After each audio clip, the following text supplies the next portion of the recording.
So welcome again to the Red Wheelbarrow Poetry Collective. We are very honored to be joined by Abel Piki tonight, coming to us all the way from the Eastern Cape, Somerset East area. He was born in 1946 and went to school in Fort Beaufort, and then relocated to Hilltown outside Fort Beaufort. And his first experience of poetry was hearing the songs that his grandmother sang, and song lyrics also were his first experience of writing. As a young man, he joined a spiritual political group called Moral Rearmament and started writing inspirational lyrics for the group to sing at meetings.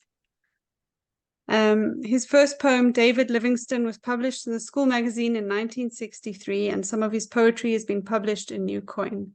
He's still writing poetry and finding new audiences. We are thrilled to have you here with us. Over to you.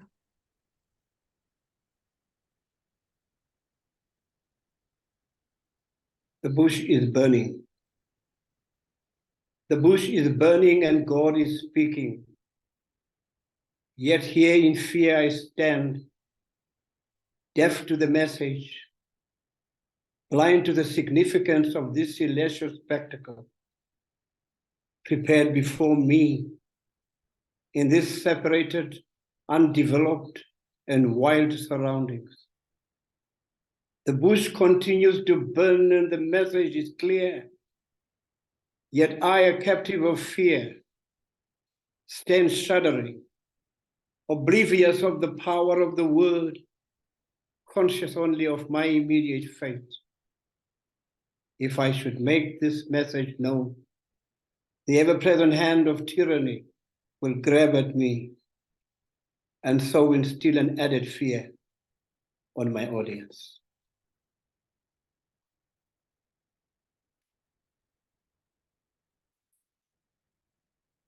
The next poem is O Bahula. O Bahula, may God your days Olula and further blessings upon you Tulula. To your allotted span, may he add another 10. You see, I'm a Christian. My God is no amphibian. He wields power, not from some ivory tower.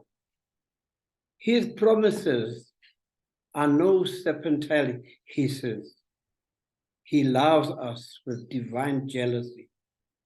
Therein lies his supremacy. Eons ago, he laid down his don'ts in clear celestial forms, cautioning against anger, for he foresaw the danger when anger is bottled, reason is throttled, leading to apoplexy, leaving everything messy. Oh, Bahula, the people refuse to tula. Their noises in unison can be dampened if you pula. People are itchy like millipedes. Be flexible as the reeds. Honest diplomacy is your shield. If you come down to make them yield, lest their effervescent brain spurs them to demonstrate their pains. Oh, Bahula, beware of status. It plagues the human natures, poisons and imprisons. Heed your conscience, whispering gently and consistently. That voice, soft but insistent, whispering words of wisdom from the heavenly kingdom. Bahula, beware, the stubborn often fall asunder at the roar of Inkanyamba. Voting time again. Electioneering and chewing bubblegum are the best examples of motion without progress. That's the City Press, 16th April 2014. It is said, not by bread alone. This is braying from every home. From infancy, we have sucked the dummy, but hope too rekindles the soul, quickens the mind, sharpens curiosity. Even mirages become worth the chase to arrive at what may lie beyond the visible. The weary sprinter puffs and puffs with the effort of an exhausted engine, as if to say, future, future, future. Chasing a shimmering future is never futile. And like the weary runner, such are animated chants at political gathering. Shouts of fever, fever, fever pollute the air. In the excitement, frenzy, and furor, politicians grunting like guns, goading the masses with dances of demagoguery. And as obviously tickled, they dance of a song to the self-same illusory refrain. The repeated, me oh my, I who freed them from most. True, not by bread alone, nor by these scintillating spits and promises of futures stretched beyond life expectancy. But oh, the voters in their folly, born of idolatry, in the hypnosis of the revolutionaries, legerdemain, garishly guzzle the tomfoolery, hip-hopping, such as the legendary youth, entranced by the Pied Piper, drollery, dazedly follow the noises to nowhere.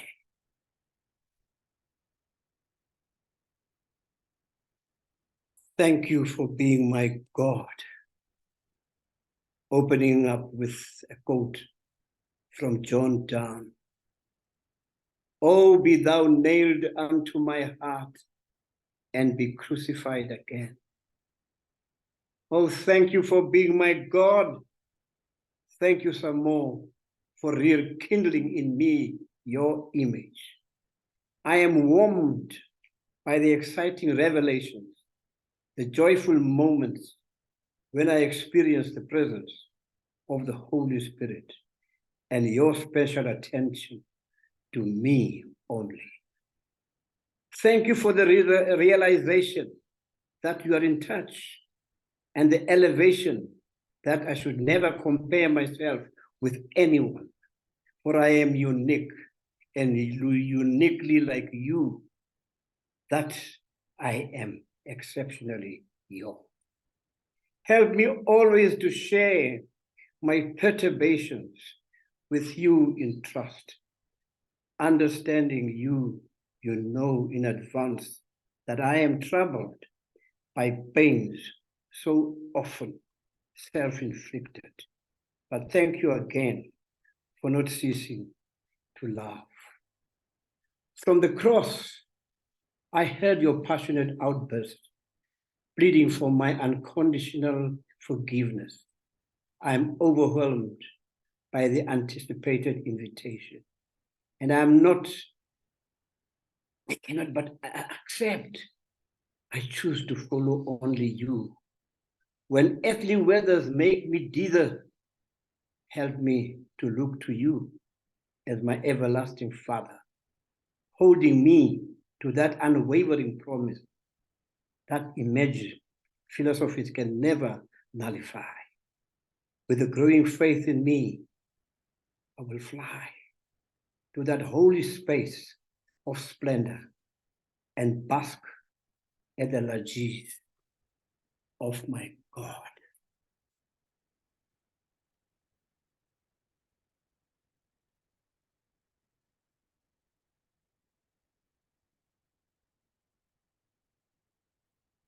infant voices crying. A shrill shout from the ward yonder awakes the drowsy nurses. With faces full of curses, they stand up to heed the crying. From the court theater, a more demanding voice bleats, drowning the first screech, as if to say, "Attend me first. I have a problem more urgent, which only your attention will quench." The nurses are uglier with fury. They spit out further curses, and they seem poised to inflict some injury, but their professional consciences restrains their impatience. They walk to restore silence. A third voice shrieks even louder. This one is neighing with indignation. No doubt he revolts to his incarceration, thumping his feet and shaking the court side. He waves them to his corner, exasperatedly asking, "Where is my mother?" What now? All seem to have made one decision, to cry out in unison. So they yell with high-pitched voices, demanding in a variety of noises, why are they held in this prison?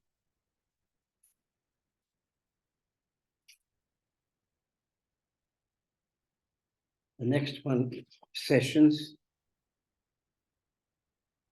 Pensively, he paints upon the canvas, gradually reflecting image from a welter of biases, the doubts, and itch for vengeance, the flurry of affliction from jaundiced eyes, and the images reluctant to re-emerge into a distinct shape, veiled by a thicket of obsession, the years of conditioning, the prison-like subjugation, a traumatized soul, still drenched in the ink pond of bitterness, unwilling to engage with the emerging reality. Oh, the conflagration, the resurging images, such as the glare of blind men seeing through opaque lenses or eyes obstructed by cataracts, this distortions in early nurturing or by environmental undoing, sucked from the mummy of the dead, a devastation that still bleeds through his brush, the oozing wound still hounding us. Our bodies are canvases embossed with cuts and scars, floggings inflicted by an insecure regime. Time refuses to remove these frightful reminders that reveal the hand that held the whip. And then again, we weep at the sight of the damaged image, anesthetized by the past, our likeness to God, subjected to subhuman gorgon. And so anger breathes life into the anesthetized past. Skepticism paralyzes reason. But would a song like David's to the king be panacea to the soul? Reconciliation is a tedious journey to desired sanity. Often we pretend we could escape the onslaught of these haunting visitations. Truth is, obsessions are like shadows. It is hard to win oneself from the concerns that memory churn.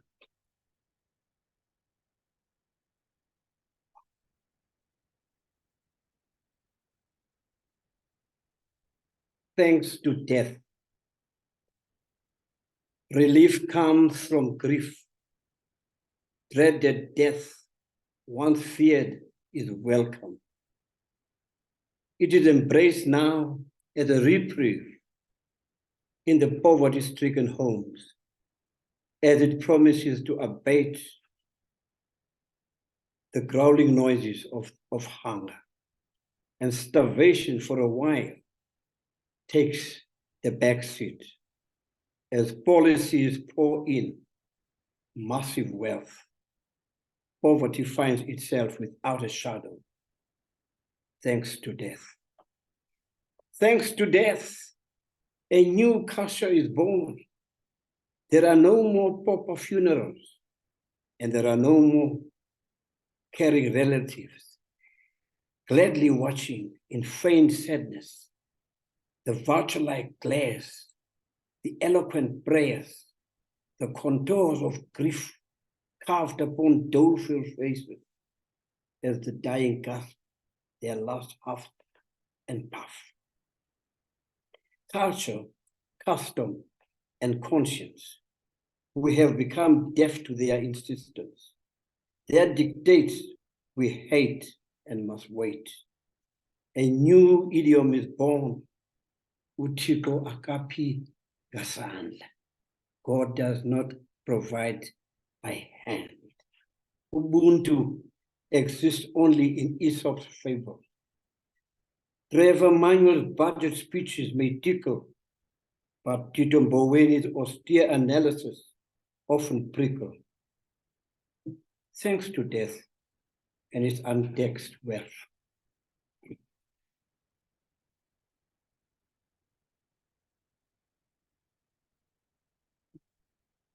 The death of Smile. Smile was my grandfather's brother. He died in this farm outside Somerset. And I wrote this poem when it struck me because I didn't know. I opened it up with a quote from Lawrence van der Post, The Lost World of the Kalahari. And van der Post says, I am certain we shall never be free of the destructive aspects of history until we can honestly look our past in the face and truly see ourselves for what we are. Hurt from hearts that never wept, pierced like darts into suppressed anger. The deadly blast still reverberating volubly to this very day. The blood spurting, my grandfather hurting, he a gory mess, his body uncouthly prostrated, clumsily reduced to a dead animal. His killer still clutching his gun, neither regret nor remorse evident from his countenance. Lord, help me expunge the ugly sin still trapped in memory. We hurriedly buried him at that accursed farm on the slopes of Sohar, then left our beloved home and our treasured stretch of land without performing the necessary rituals. I'm now torn between the edges of the conscience and an ordinary common sense. To forgive, to forget, to reconcile. But with who? Or with whom? Or with what? Whenever I look upon that farm from the heights of Mpincho, the glen below remains depressing, still trapped in an aura of a pervading gloom. And how can one begin to forgive what time keeps ferrying back to life? The family never found time to chaperone his soul. Now over his remains, corn grows and cows graze, whilst my heart is a maze of a hurt and a hate I would rather were interred into his grave, now leveled and no longer visible to sight. Would history ever respond to our muted whys that tend to resuscitate our anguish? Must death always be the harbinger of change? Must we mourn before we see a dawn? Or would the bending of history trivialize a deed so filthy to make believe the murder deserved the death and the perpetrators many years of mirth? Aliti, Sohala, Aliti. I'm writing this letter to posterity. Still, we meet in the streets of Nojoli and exchange civil smiles. Daggers dangerous, hiding evil wiles, whilst onlookers watch the incredible change since '94.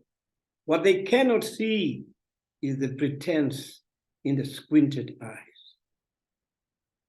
But the times and maturity urge that we move on, hurl the past into oblivion, lest unresolved history evokes hysteria and throw us all into a state of dementia.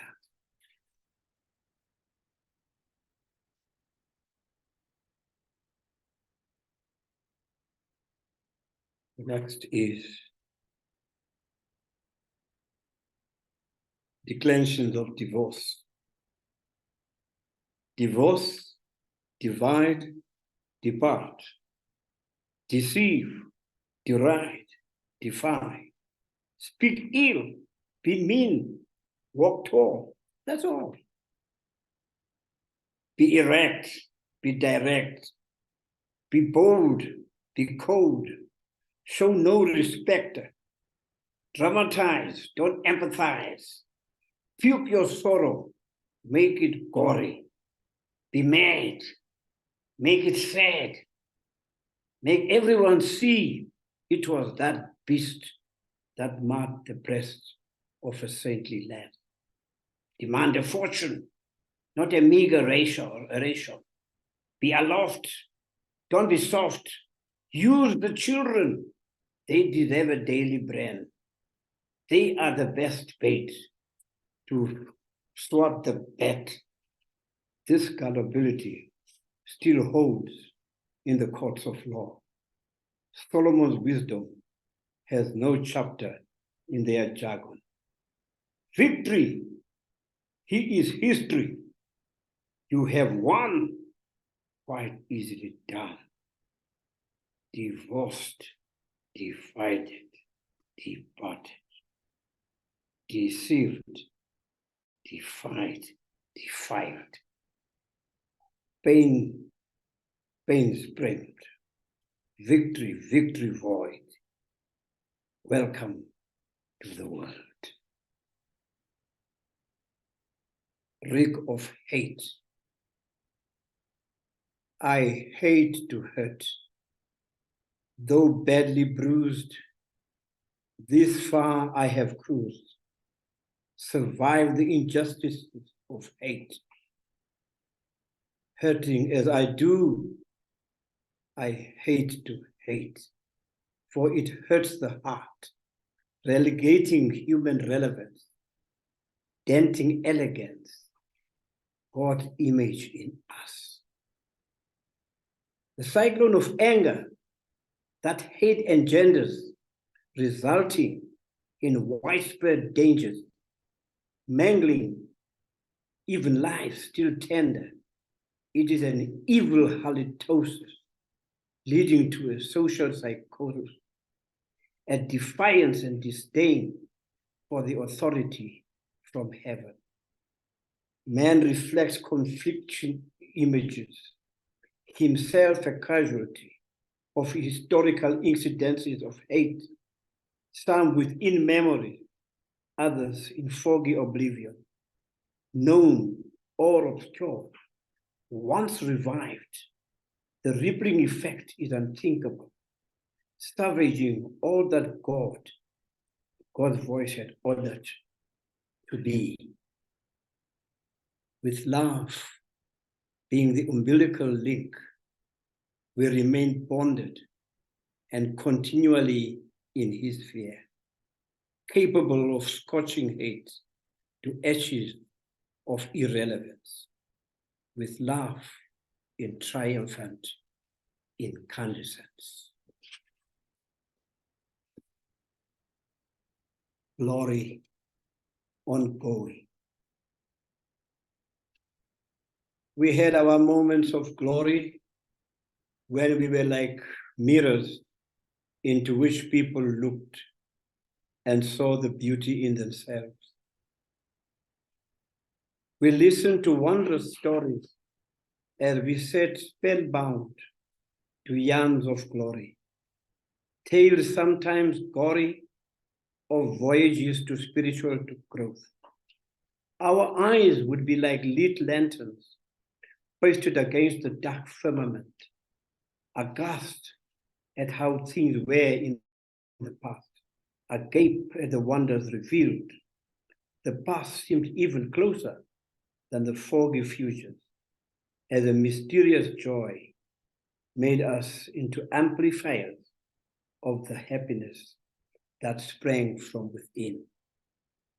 These are strange experiences of beauty unfathomable, when autumn and spring would be dressed in the same garments, and yet the predicted winters would not dampen our running joy.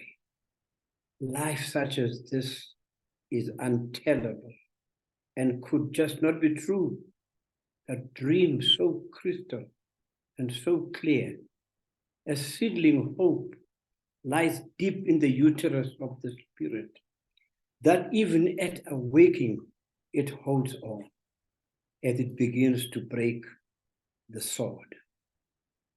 These are moments of glory ongoing, when we are the survivors into which people can look and see the beauty in themselves.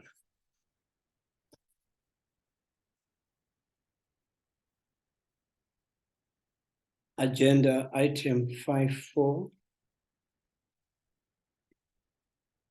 escalating crime. What a waste of time.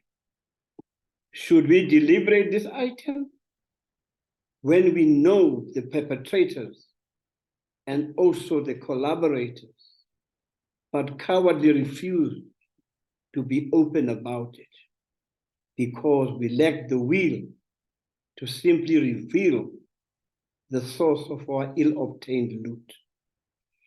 We selfishly use these meetings to moot our availability for the mayoral suit. We orbit around the same issue, never landing on the all-obvious tissue. To every problem, there is a solution, only by minds free from political addiction. These meetings are prefaced by prayer, a transparent disdain for the heavenly mayor. And look, the bulbous Lilliputians, a god like Goliath, the esteemed politician, engaging in lengthy, unpunctuated slogans, trying to unbundle his party's fantasy, using pun after pun after pun, tickling his hysterical groupie, ultimately excuses himself and walks out, divinely puffed up from the well-divined chaff. The meeting closed, and the next date was chosen, with the item in question still frozen.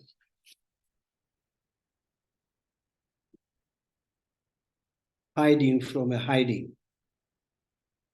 Hiding behind a shadow of transparency, making believe you are opaque, yet the skeleton of your thoughts expose the past where you never were, taunting and tilting your mind. Nothing of present day can diffuse into your systems. The brain is hungry. The soul is famished. Grab and gruel abound at no pecuniary loss. The sun awakens us without a charm at our doors. Light comes for free, and so the living warmth. The sky is exceptionally azure, laced with a serenity and a blur. This, the simple food for our decrepit mood.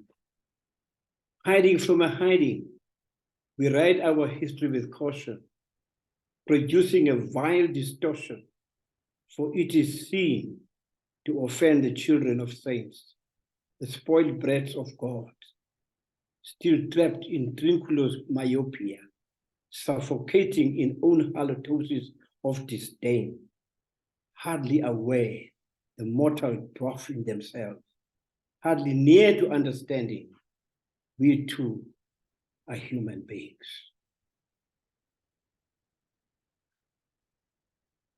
Thank you, God. Thank you, Lord. Despite what we have been through, your image in us still looms larger. In our troubled land, we endeavor to pray for the disposition to emulate things possible only in heaven. Thank you, God. We still trust you. Give us worthy heroes. Help us overcome personal woes. Teach us to forgive former oppressors. Save us from being the new aggressors. Help us understand the history that made them bad, the folly and the fodder they were fed. Make our history a beginning of a new history for the rebirth of the image that forgave despite the affronts and the agony in the cross. Spiritual excursion continues. Okay, is that enough now? Oh, you must ask if they would want to take a break. Okay. Talk to you, ask you some questions. Sorry. I'll do that Full. part, don't worry. This my face was eclipsed Oh, throughout. Perfect. We can see you perfectly. Does anybody have any questions? Thank you. Maybe first, let's have a round of applause for Abel. Thank you so much. That was gorgeous. People want to unmute themselves to clap.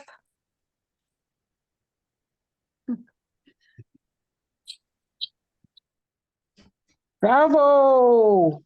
Very good. Lovely. Lovely. Very beautiful.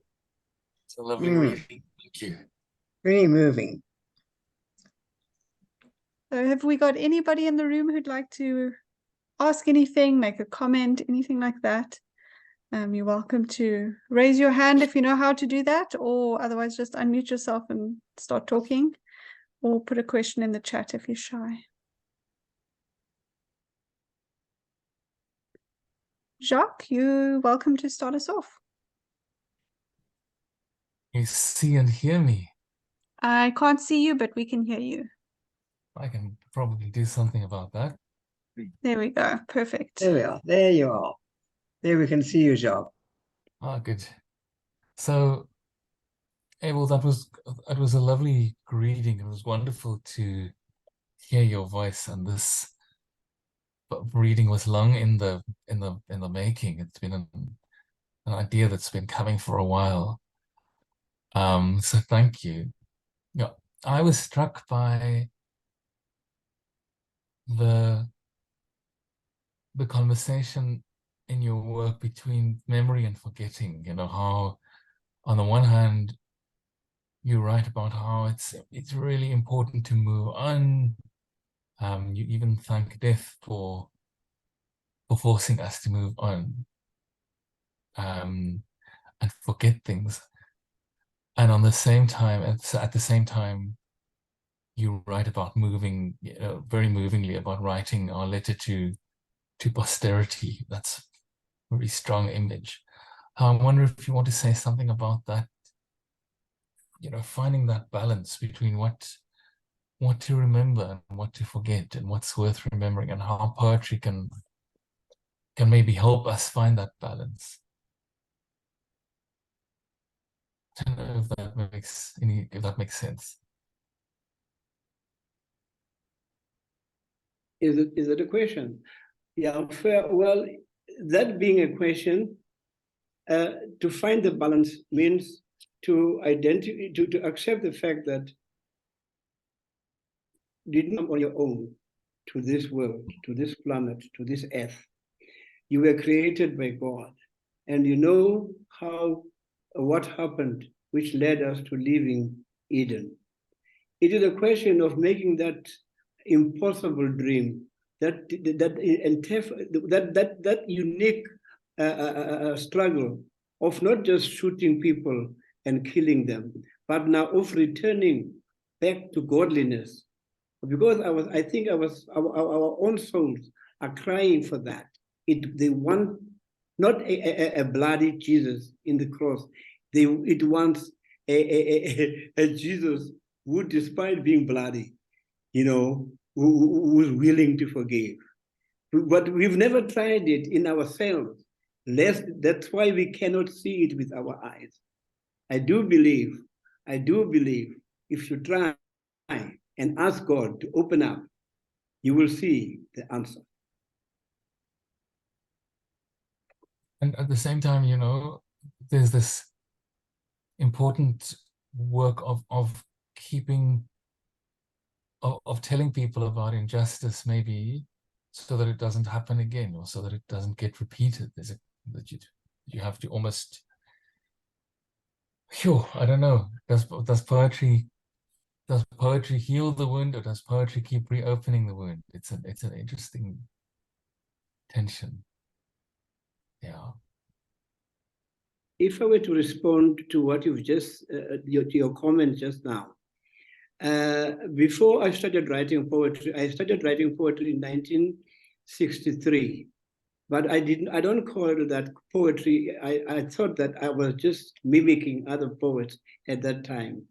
But I wrote about David Livingstone.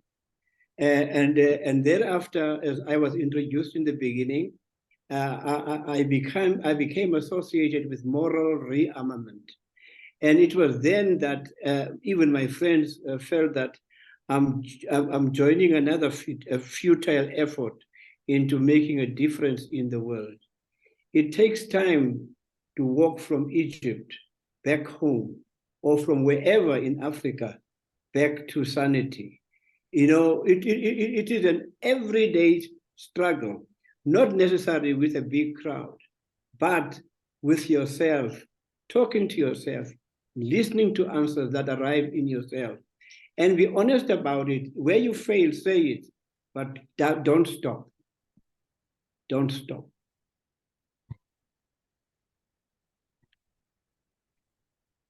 Thank you. Thank you. Thank you, Jacques. And then we've also got a hand up from Mary.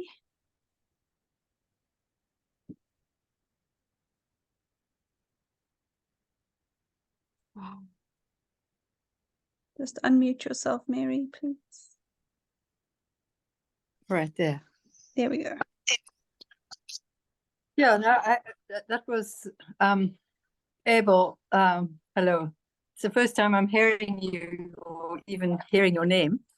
And so it was really just a whole wealth of images and wisdom that I've just heard. So I really do want to hear more of that. And the question that came to my mind was, what were your influences? Because you obviously have such a control of the diction and vocabulary, and I don't know, I'm assuming you're both a speaker, or but how you kind of reconcile the kind of metaphors in both languages, and just how, what is your source of your poetry? over the years? I'd be interested to know. And yeah. Very interesting. I thought I may have answered that question. I said in the beginning, when I came in touch with moral rearmament, I was criticized by my friends as trying to play with butterflies. Well, I went on doing it that way. In the beginning, I used to make sure that one of the wings of the butterfly is cut off, so that the butterfly becomes my slave, and it stays within my environment. But then, as I grew and started to see things, the butterfly was not just a butterfly; it was also a creature of God. It was also another image of God. And so those little, shall I call them thoughts that came to my mind, I responded by humbling myself to the preaching of my own conscience to myself. When I say preaching, please don't dare think that I'm a frequenter of going to church. I may not have been to church for the last 30 years, but that has never stopped me from listening to what God is probably saying it much more potently than the pulpit preaching. That helps, listening to God. Okay. God is always speaking, but man is not listening. No, that's a simple, that's, you know, that simplifies it right down to the core.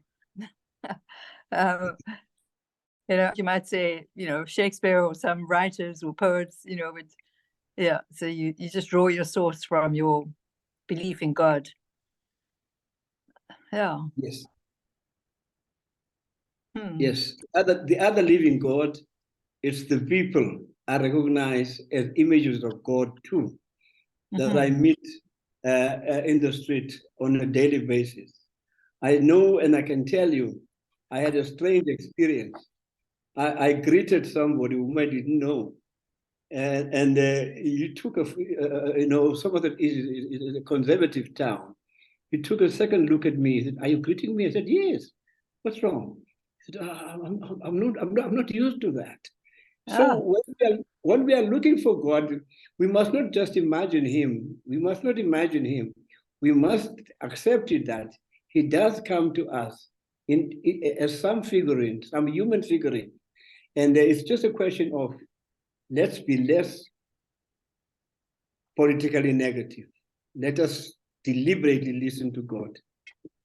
And then you'll see greater change. And what town was that you said a conservative town, or where was that? Where did you meet that person on the street that you didn't know? You mean what time was it when I greeted? Town, the city, what town or which place were you in when you met that person? Which town? You mean language? No. Town. Or the town was Somerset East. Oh, okay. Somerset East, yeah, you see. Somerset East is in fact the old Karoo. I grew up partly in the Karoo, though I worked for a very 20 years in East London and King Williamstown. And I wouldn't say they are better than the small town there, but in Somerset East, like in Craddock, it is so, you know, it is readable. You even know people who are said to be bad in advance. And for me, I've changed that type of thing of seeing people as bad. I respond to people, greet them deliberately, because in so doing, I'm also cleansing myself. I understand that. I say to people, you know, I spent a long time in London, in the UK, and just walking to the station, I'll greet somebody walking towards me, and people don't look into each other's eyes as they walk towards each other. They look away and pretend you're not there. Yep. And then I've told so many people that in South Africa, you say "sawubona," you know, and then that person cannot escape you, and that's just that one phrase can lead into the most fantastic conversation. So you just say, I see you. And there you go. You are seen and you are seeing, and it just takes the depth. So yeah, I like that. No, thank you very much. Thank you very So much. thank you. Yeah, thank Thank you you for very much. allowing us to see you tonight. It's fantastic. Okay. Yeah. Thanks, Mary. Okay, and then we've got another hand up from Dini. My son. Allow me to introduce myself. My name, I will have to show my picture on the video for this to make sense. My name is Thandile Dini Piki. For my sins, the orator happens to be my father. I am due to meet him after a long time in the next coming days. I have a question for the orator from me. Sorry, I didn't see my camera wasn't on. I most probably should not speak ahead of Ubramzi, but I thought let me have a question for the orator, a question or two. The first question is, why did you call me Udini? I presume that there was a poetic meaning to you referring to me in that name. Secondly, your earlier poems, I believe you had a poem dedicated to me. I'm not aware of it, but it has something to do about a triple dimpled boy. Yeah. You will also note, colleagues, that there is another name here called Aziwe amongst the people listening to the call. So right here we have 3 generations of Pikis. Abel being my father, and I, Dini, being Aziwe's father. Somewhere is the one greeting there. We are due to take him to his manly ritual sometime next week. But for the orator, I have those 2 questions. Thank you. I remember when we gave you the name, obviously I was very excited, very joyful at having a son once more, and a son, and I even called you Dini, triple dimple boy, because that's what you were, that's how you look like when you were, you had a lot of dimples in your face. But maybe also I was trying to hide the truth. Idini, you know, is a sacrifice. Idini is also engaging in African rituals. And I was hoping, because I don't have a brother, I'm the only child of my mother. And so in having you as a son, and I thought at some point in your life, you will be able to do that, which I probably have, I missed out in life. You are Idini. You are belonging to ancestry. And I do believe for that reason, many rivers to cross for you. Thank you. Yeah, it's beautiful. Thank you for being here. Family, wonderful to see support from family. Is anybody else got a question, comment, or anything like that? John, just unmute yourself there, John. Okay, can you hear me now? Yes, perfect. Yes. Just I live in Southern Nevada in the United States, and I'm very happy to be here with you. And I thought that I heard, did you say that you believe we are still in Eden? Yes. Because I believe that. Yes. Yes. And that people somehow just don't realize it, and they keep eating from the tree of good and evil. They keep calling things bad. This is a good thing, this is a bad thing, and this is what causes the problems. But anyway, I liked hearing that. I'll tell you this thing about Eden. To me, it doesn't necessarily mean one simple thing. We are still on a journey towards the revelation, towards understanding certain things that we say, but do not yet understand. Today, I found myself, for instance, saying, reciting "Dickory, dickory, dock." The mouse ran up the clock struck one, the mouse ran out. When last did I do that? I realized that I am unable to rescind myself from my own childhood. And I do not know whether, because of the time between Eden and now, we are going to say we no longer truly have a link with Eden. I do believe that mankind is not moving away from God. He's lost. He's trying to find him, but so much, there are so many confusions that have come about. As a result, he's like a fly flying in your house, as if it had a reason and to be there. We should take our past seriously.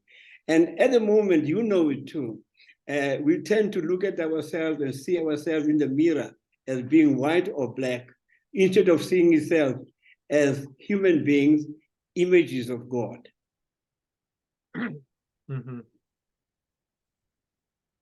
Yes.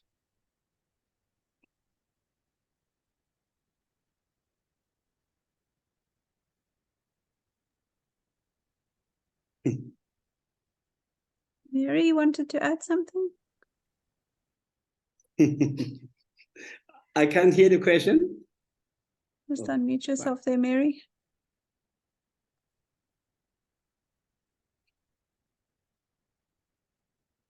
Okay. Yeah, just on that question of Eden and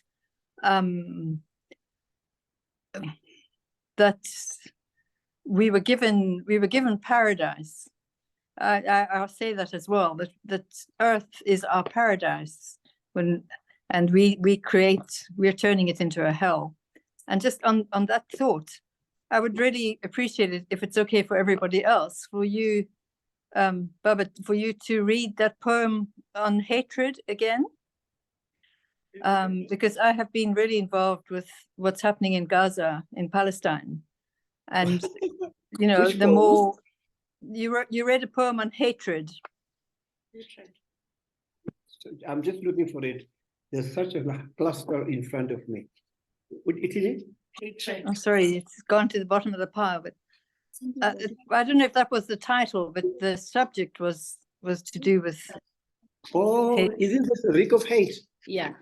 Is it the one called Rick of Hate? Yes, I think so. Okay. Should I read it again? If that's okay with everybody, if there's time. No. I can't read it.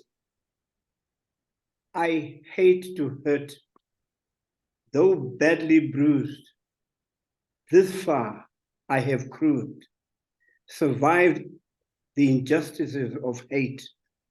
Hurting as I do, I hate to hate, for it hurts the heart, relegating human relevance, denting elegance, God's image in us. The cyclone of anger that hate engenders, resulting in widespread dangers, mangling even lives still tender. It is an evil halitosis, leading to a social psychosis, a defiance and a disdain for the authority from heaven. Man reflects images himself a casualty of historical incidents of hate, some within memory, others in foggy oblivion, known or obscured. Once revived, the crippling effect is unthinkable, savaging all that God's voice had ordered to be. With love being the umbilical link, we remain bonded and continually in his fear, capable of scorching hate to ashes of irrelevance, with love in triumphant incandescence. Well, thank you. Inkosi kakhulu. Also Inkosi. now, Yeah. Yo.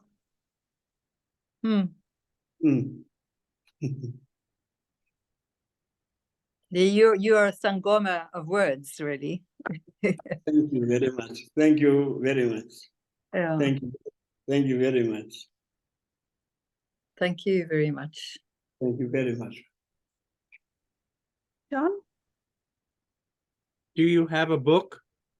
Is there a book of your poetry available? You want to know the book? Do you have a book of poetry? Have you published? I haven't yet published. I think I'm getting closer there. I had already given my work the book that I intend to publish, if God makes it, is still. It's called. I called it the Cross and the Scarecrow. That is what I have, because of it's quite a large number of poems that I've written. It's more than 200, and nice. I don't write necessarily every day. I write when I'm urged by some inner me, forcing me to say things as I experiencing them. And I would like to. I had given somebody my poetry. It is only now that there seems to be some responses that will help towards publishing most of the poetry. Thank you. Excellent. Lots to look forward to then, hopefully. Do we have any other questions, comments before we wrap up this section of the evening?